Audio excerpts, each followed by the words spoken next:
shooting in black and white was embraced as a limitation. It's like, okay, we just can't, even if we wanted to tell the story in color, which, you know, I wouldn't have actually, but even when I was conceiving what the story for Following would be, I was thinking about a black and white film.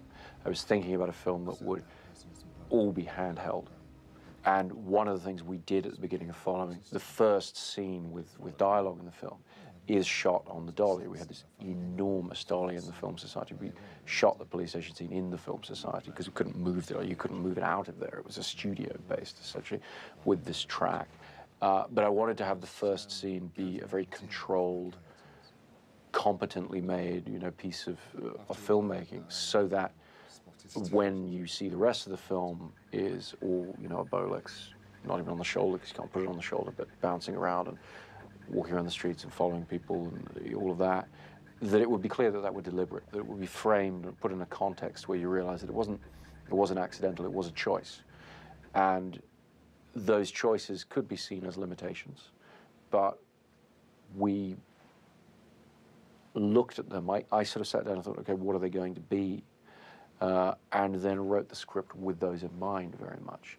And some of them were more esoteric. I mean, I just happened to notice that with no budget films, guns don't work very well, you know, because you can never get the right replica gun. It's never got the weight to it.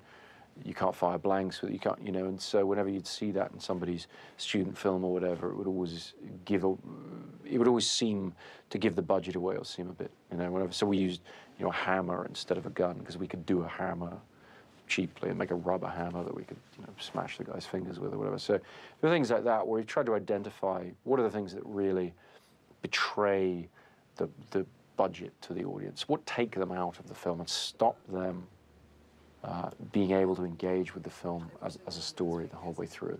Because all filmmaking, I think, is a balance between technical expertise, the technical expectations of the audience, and then the storytelling.